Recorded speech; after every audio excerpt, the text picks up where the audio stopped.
This is MRN Out Loud, brought to you by Hercules Tires. Hello again, everyone, and welcome to another edition of MRN Out Loud. I'm Woody Cain. It's throwback weekend at Darlington. The Goodyear 400 comes your way this Sunday afternoon. Coverage begins on the Motor Racing Network at 2:30 Eastern Time Sunday. It's also Mother's Day. We'll talk with William Byron today. He's going to tell us about his throwback scheme. He's got a really good one you're going to want to see. I remember a couple of years ago, he had a special paint scheme and won the pole in the Days of Thunder car at Darlington. We'll talk about that, his charity golf tournament, his strong start to the season, and a whole lot more on this week's edition of MRN Out Loud. William Byron's up next. Citywide to countryside, whatever you drive, wherever you go, Hercules has the value, selection, and industry-leading warranty to get you there no matter where the road takes you. Go to HerculesTires.com. There you can find the nearest authorized Hercules retail location to you. Plus, you can use the tire tracker to find out which Hercules tire fits your vehicle the best. That's HerculesTires.com. Hercules Tires, ride on our strength. William Byron is with us. He drives the number 24 Camaros at Hendrick Motorsports. And William, another great throwback for you guys. I'm looking at the shirt there, and I remember interviewing you after you won the pole in the Days of Thunder car. So you guys have a pretty good throwback game going on.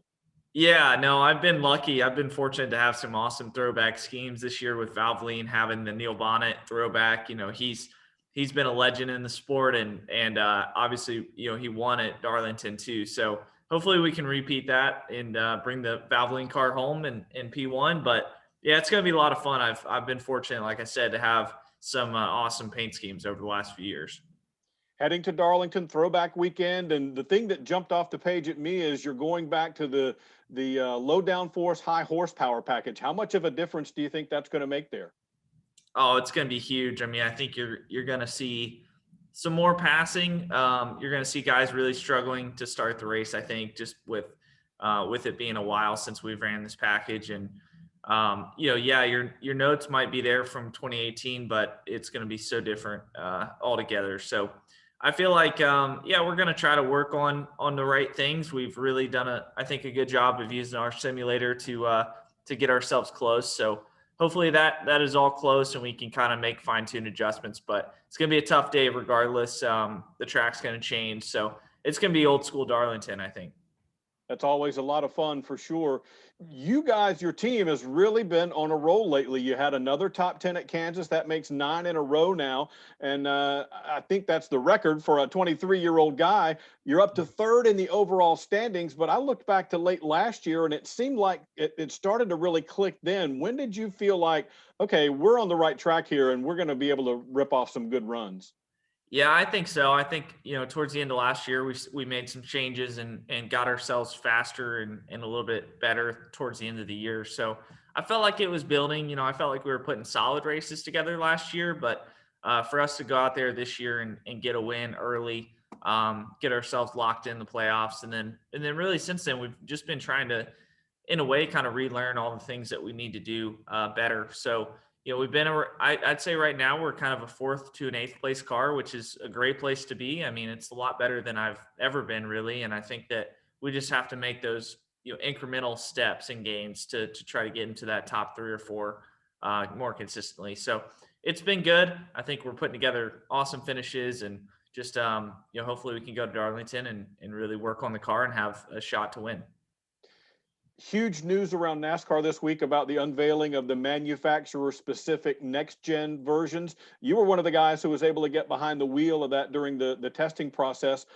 Tell me about the expectations you have going into next year with that car and how different it's going to be, because I'm not sure people really get what a radical change this is.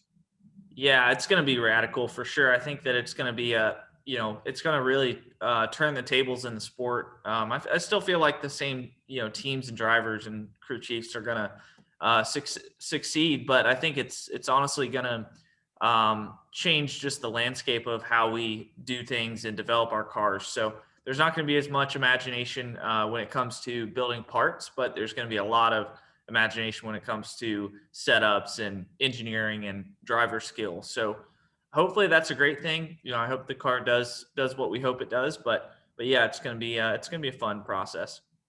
I saw earlier this week you had your charity golf tournament for Big Brothers, Big Sisters. And I know you used to participate in the program as a big brother, but tell me why that organization's special to you.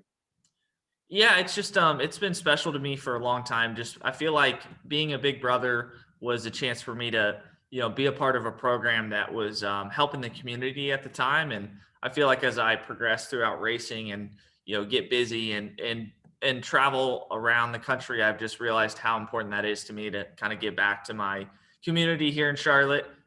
It's a great program and something that I'm passionate about, and just really kind of hits home. So I think it was a great turnout for the golf tournament. Unfortunately, the weather was kind of iffy, and we didn't get a lot of golf holes in, but next year will be that much better once we get a full 18 in. But everyone did a great job, and we were able to have some fun, have some events, and a lot of donations, and just was a great success. So looking forward to it already for next year, and feel like it's going to be a good thing.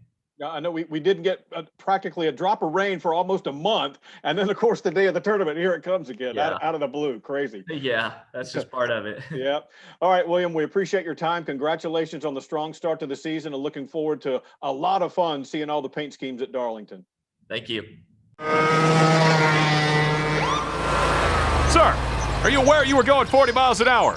This is a residential area. Sure, but I'm on my lawnmower? Wait, am I getting a ticket? No, I've just never seen anyone top 9 miles an hour on one of those bad boys. And mow their entire lawn in 30 seconds? What got into you? Well, it did fuel up at Sunoco this morning.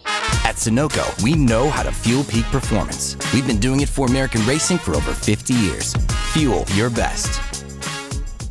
Citywide to countryside, whatever you drive, wherever you go, Hercules has the value, selection, and industry-leading warranty to get you there no matter where the road takes you. Go to HerculesTires.com. There you can find the nearest authorized Hercules retail location to you. Plus, you can use the tire tracker to find out which Hercules tire fits your vehicle the best. That's HerculesTires.com. Hercules Tires, ride on our strength. That's all the time we've got on this week's edition of MRN Out Loud. We want to thank William Byron for hanging around a little longer with us this time instead of just being our preview correspondent.